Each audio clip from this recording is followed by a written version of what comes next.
ሰላም እንዴት ናችሁ? ሁሉ ሰላም ነው።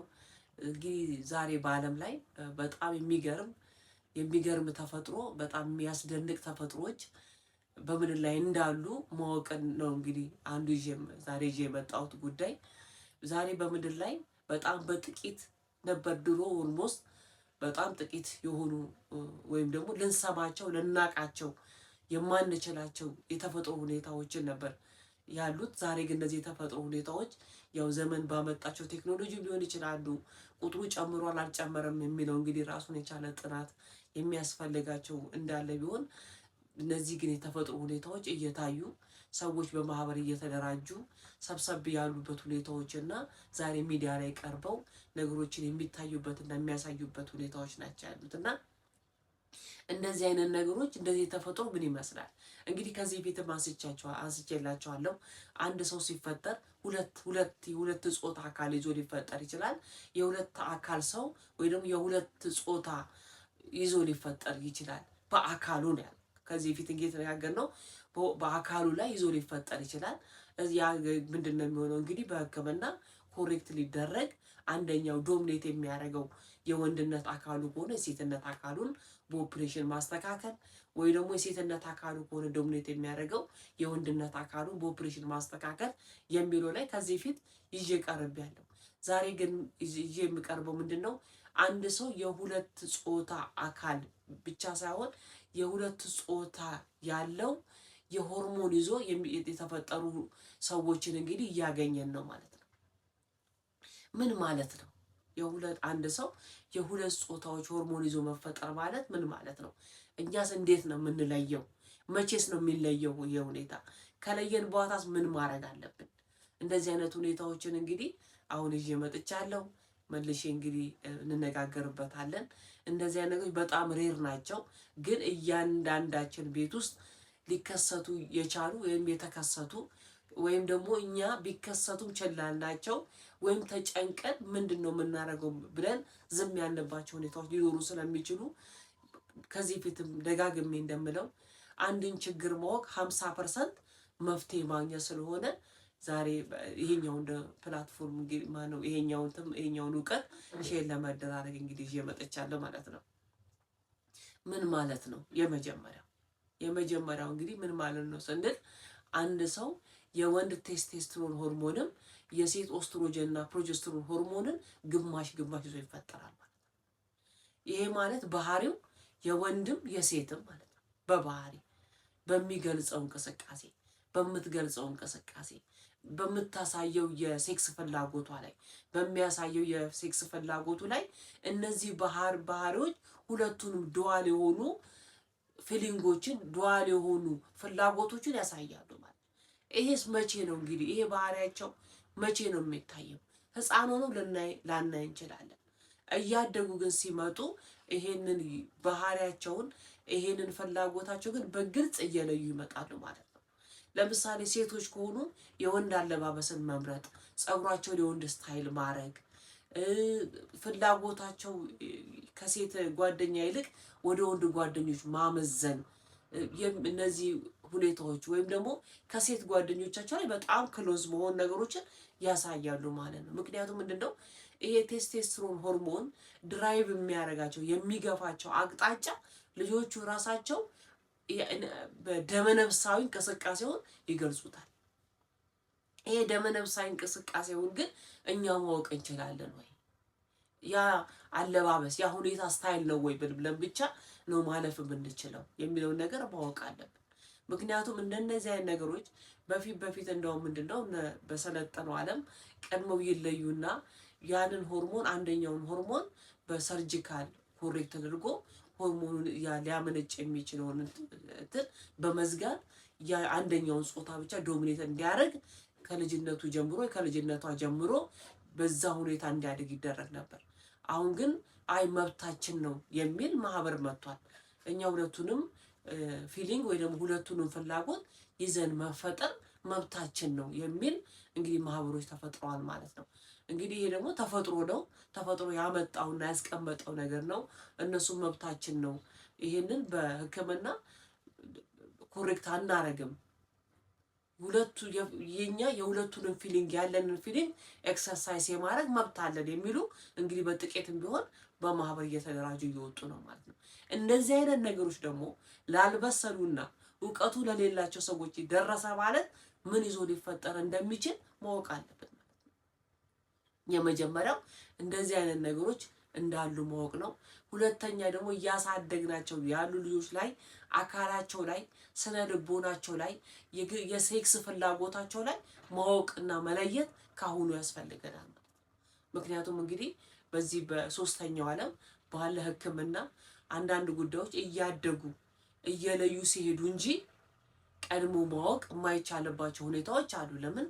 ያው የሶስተኛው ዓለም ሕክምና ሁሉ ነገር ገደብ ያለው በዶኔት የሚደረጉ ሕክምናዎች በጣም ሕክምናዎች ኮስት የሆኑበት ሌክዠሪ ነው። አሁን ነው ይሄ ሌክዠሪ ነው ተብሎ ሊታሰብ ይችላል። ግን ሌክዠሪ ያልሆነ ነገ ህይወትን ምስቅልቅሉ ሊያወጣ የሚችል ሁኔታዎች እንደሆኑ ግን ካሁኑ መረዳትና ማወቅ ያስፈልጋል ማለት ነው።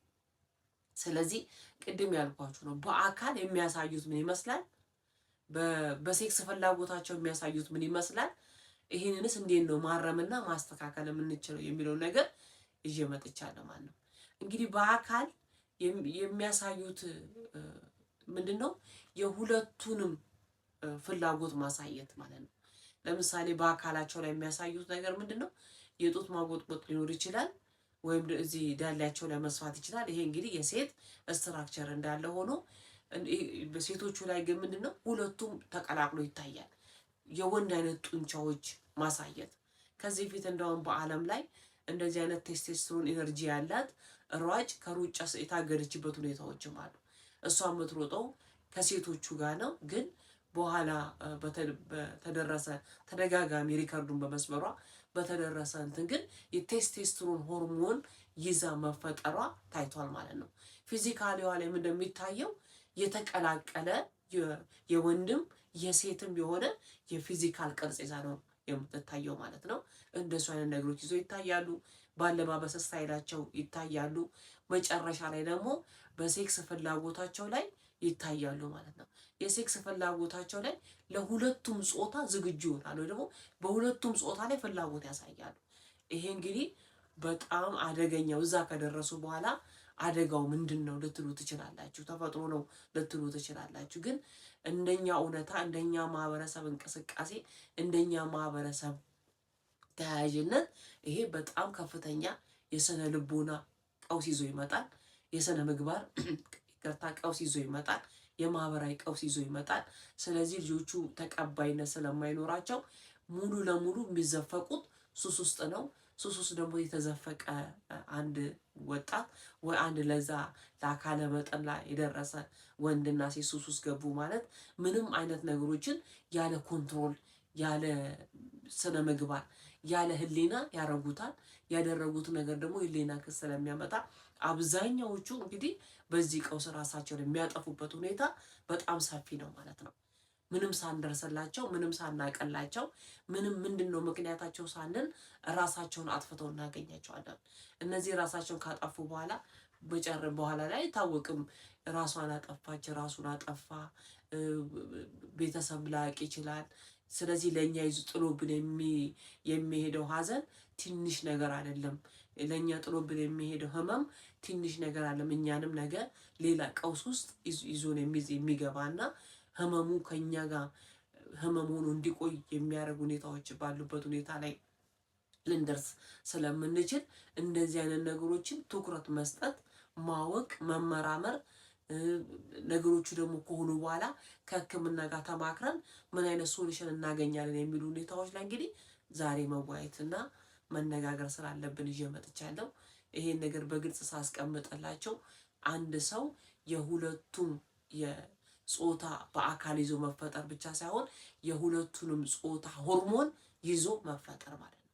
ይሄ ሆርሞን ምን ማለት ነው? የወንድምነትም ሆርሞን የሴትነትንም ሆርሞን ማለት ነው። ሆርሞኑ ደግሞ አንድ ሰው ሲጎረምስ ሁለቱም ሆርሞን ያን ሰው ለግብረ ስጋ ግንኙነት ሲገፉት የዛ ሰው ፍላጎት ለሁለቱም የግብረ ስጋ ግንኙነት ፍላጎት ይገፋል ማለት ነው። ስለዚህ እንደዚህ አይነት ነገሮችን ማቆም ማስተካከል የመጀመሪያው ማወቅ ነው። ሁለተኛው ወደ ሕክምና መምጣት ነው። ሶስተኛው ያንን ልጅ በዛ ዶሚኔት በሚያደርገው ሆርሞን ላይ በስነ ምግባር እየቀረጹ እያስተካከሉ ወደ እውነታው ማምጣት አስፈላጊ ነው ማለት ነው። እንግዲህ በዚህ ጉዳይ ላይ መጥቼ አግኝቻቸዋለሁ። ምናልባት ይሄ ጉዳይ አዲስ ስለሆነ ብዙ ሰዎችም ስለማያውቁት ዛሬ ግን በማህበር ደረጃ ተደራጅተው በዓለም ላይ እኛም አለን፣ ወንድና ሴት ይታወቃል። እኛ ግን ሁለቱም ነን ብለው በዓለም ላይ በማህበር ተደራጅተው የወጡበት ጊዜ ነው። ወላጆች እንዳይነት ነገር ላይ በተለይ ቴክኖሎጂ አክሰስ ላይ ብዙ ትኩረት የማንሰጣቸው የማናገኛቸው ልጆቻችን ግን ቆፍረው የሚያገኙት ጉዳይ ስለሆነ ማወቅና ይህን ነገር ማስተካከል፣ ቤታችንን ማየት፣ ልጆቻችንን ማየት፣ አስተዳደጋችን ላይ ትኩረት መስጠት በጣም አስፈላጊ የሆነበት ሁኔታ ነው ያለው። እንዲህ አይነት ነገሮች ደግሞ ሲኖሩ የት እንሂድ፣ ከማን ጋር እንማከር የሚለውን ሁኔታዎች ደግሞ በተለይ አብዛኛውን በትልልቅ ደረጃ ያሉ ሐኪሞችን አግኝቶ ማማከር ከማንኛውንም ሕክምና ላይ ያለን ሰው ማማከር ቀለል ስናደርግ ትልቅ ሲባል እንግዲህ በፕራይቬት ደረጃ ሳይሆን በማንኛውም ሕክምና ላይ ያሉ ሰዎችን ማማከርና እነዚህ አይነት ሁኔታዎች ሶሉሽን አላቸው ወይ መፍትሄ አላቸው ወይ ብሎ ከዛ ሕክምና አካል ጋር መመካከር አስፈላጊ የሆነበት ሁኔታ ነው ያለው። እንግዲህ ይሄ ነው ያለኝ ዛሬ። በጣም አመሰግናለሁ። ደጋግሜ እያልኩ ነው ያለው። ያው ሰው ይመለከታል። መመልከቱ ግን ካልቀረ ሰብስክራይብ ቢያደርግ፣ ሼር ቢያደርግ፣ አስተያየት ቢያደርግ እነዚህ ፕላትፎርሞች ያለዚህ ሁኔታዎች ሊቆዩ ስለማይችሉ ከጥቅም አንጻርም ብቻ ሳይሆን ከትምህርትም አንጻር ማህበረሰብን ከመጥቀም አንጻር እኛም እውቀታችንን ከማሳደግ አንጻር እንደገና ደግሞ ከዚህ ፊትም ብያቸዋለሁ የማስተማር የተደበቀ ልምዴን ወይ ደግሞ የማስተማር ፍላጎቴን በጣም በከፍተኛ ሁኔታ ማሳድግበት እኔ የምጠቀምበት ሁኔታዎች ስላሉ እንደዚህ አይነት ሁኔታዎችን አሁንም ደጋግሜ እላለሁ። ሰብስክራይብ ማድረግን፣ ሼር ማድረግን፣ አስተያየት መስጠትን ስፔሻሊ ባትተዉ አስተያየት እየሰጣችሁ ብትቀጥሉ በጣም አስፈላጊ ሁኔታ ነው ብያቸዋለሁ። እቺ ጥቂቷ እውቀት ልጠቅማችሁ ስለምትችል ሊጠቅሙ ለሌሎችም ስለሚችሉ በተለይ አሁን ወጣቶቹ ያሉበትን ሁኔታ መረዳትና መገንዘብ ቅድም ካልኳችሁ ከማህበራዊ፣ ከስነ ልቦናዊ፣ ከመንፈሳዊ ነገ ከሚመጣው ክራይሲስ ውስጥ ልጆቻችንን ማውጣትና ራሳችንን መጠበቅ፣ አካባቢ ስነ ምግባራችንን መጠበቅ፣ መንፈሳዊ ህይወታችንን መጠበቅ የምንችልባቸው ሁኔታዎች ስለሆኑ እንደምትደግፉኝ አምናለሁ።